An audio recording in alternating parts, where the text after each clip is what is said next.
جی بسم اللہ الرحمن الرحیم۔ ایک سوال یہ ہے کہ ہم کس مسجد کو فالو کریں؟ تو مسجد کو فالو کرنے کا معنی یہ ہے کہ جو روزے کے افطار کا ٹائم ہے آپ اس پر روزہ افطار کریں گے۔ مسجد کی طرف مسجد سے جو سائرن بجتی ہے یا کسی جگہ اذان ہوتی ہے، اگر وہ تو ٹائم پر ہو رہا ہے پابندی کے ساتھ، جو آدمی یہ کام کر رہا ہے وہ ان چیزوں کو سمجھتا ہے کہ بھئی میں سائرن میں جاؤں گا تو اس پر لوگ روزہ افطار کریں گے، اس میں تھوڑی بہت بھی اگر غلطی ہو گئی تو اللہ کے ہاں میں نے جواب دینا ہے۔ اگر تو کہیں پر ایسی کوئی ذمہ داری ہے پھر تو آپ سائرن پر آپ روزہ افطار کر لیں، اس کا معنی یہ ہے کہ وہ ٹائم پر بج رہا ہے، یا اگر کہیں پر اذان اس طرح ہو رہی ہو۔ لیکن اگر ایسا انتظام نہ ہو اور عموماً نہیں ہوتا، اس لیے کہ مختلف مساجد میں دیکھیں تقریباً اذان دینے والے لوگ اذان صحیح نہیں دیتے،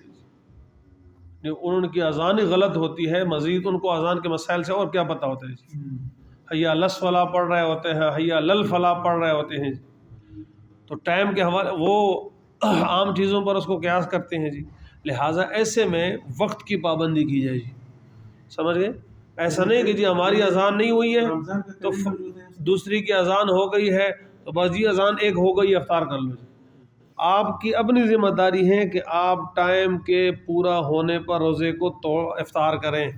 ٹائم پورا ہے افطار کر لیں، ٹائم پورا نہیں ہے افطار نہ کریں، ٹائم پورا ہو گیا کوئی اذان نہیں ہوئی کوئی سائرن نہیں بجا آپ افطار کر لیں، اور اگر ٹائم پورا نہیں ہوا ہے سارے اذانیں ہو گئی سارے سائرن بج گئے تو آپ افطار نہ کر لیں جی۔ اس کا معنی یہ کہ ٹائم کے ساتھ اس کا تعلق ہے، ان چیزوں کے ساتھ یہ تو ایک انتظامی معاملہ ہے۔ مثال کے طور پر کسی دن بجلی بھی نہیں ہے، یو پی ایس بھی بند ہو گئے، سائرن نہیں بج رہے، اذان نہیں ہو رہی، تو آپ روزہ افطار نہیں کریں گے پھر، سمجھ آئے گی نا بات؟ ایک بات جو ٹائم کی بات کی، اور ٹائم ہم کون سا مطلب یہ جو دوسری جو بات ہے کہ آج کل کوئی آدمی گوگل پر ٹائم دے دے سورج غروب کا اور اسی پر وہ کر لے، یہ جو ڈیجیٹل سسٹم ہے اس کے اندر بعض اوقات تھوڑا خرابی آ جاتی ہے۔ یہ عموماً یہ جو لگی ہوئی ہے یہ ڈیجیٹل گھڑیاں، اس لیے جو ریڈیو کے ساتھ یا باقی جو چیزیں ان کے ساتھ گھڑی کو صحیح کیا جائے، اور اس کے بعد جو نقشے کے اندر جو ٹائم ہوتا ہے اس کے مطابق جو ہے وہ عمل کیا جائے۔ اور کوشش، چونکہ یہاں ایک مسئلہ اور بھی بنیادی طور پر کہ یہ سورج کی غروب اور صبح صادق کے طلوع میں تھوڑا سا ایک سمجھے کہ ایک علمی اختلاف ہے جی، اس علمی اختلاف کی وجہ سے افطاری میں کوشش یہ کر لیں کہ اگر مثال کے طور پر کسی جگہ 2 منٹ کا پہلے کا ٹائم ہے اور کسی جگہ 2 منٹ تاخیر کا ٹائم ہے تو آپ تاخیر والے پہ عمل کر لیں تاکہ دونوں پر عمل ہو جائے۔ ایک جگہ پر 2 منٹ پہلے کا ٹائم دیا ہوا ہے، دوسری جگہ 2 منٹ کے بعد کا ٹائم دیا ہوا ہے، تو اب 2 منٹ کے بعد والے پر آپ عمل کریں گے تو دونوں پر عمل ہو جائے گا، آپ کا روزہ صحیح ہوگا۔ اور سحری میں کوشش یہ کر لیں کہ جو پہلے والا ٹائم ہے نا اس پر روزے کو بند کر لیں۔ مثال کے طور پر کسی جگہ روزہ 40 پہ بند ہو رہا ہے،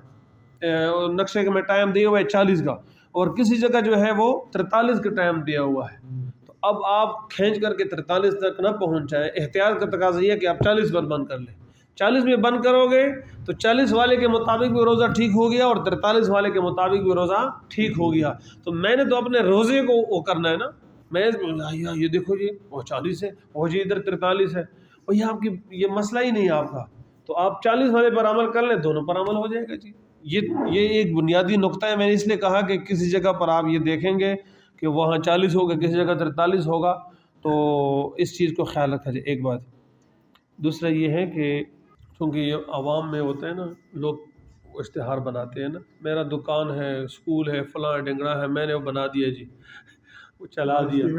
بعض جگہ تو انہوں نے شہر کا نام ہی نہیں لکھا ہوتا ہے جی، تو فیصل آباد کا یہاں چل رہا ہوتا ہے جی، لاہور کا یہاں چل رہا ہوتا ہے جی، تو یہاں تو ٹائم میں فرق ہے نا جی، یہاں اور وہاں کے درمیان میں کم از کم 8-10 منٹ کا فرق ہے۔ اسی طریقے سے ہمارے اور پشاور والے سائڈ پہ جائیں گے تو 6-7-8 منٹ کا فرق پڑ جاتا ہے جی، ہمارے اور کراچی کے درمیان میں تو بہت فرق ہے جی۔ تو لہٰذا اس چیز کو دیکھیں کہ ایسا نہ ہو کہ کسی اور شہر کے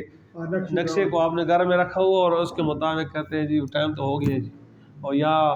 وہاں سے ٹیلی ویژن پر اذانیں ہو رہی ہوں، تو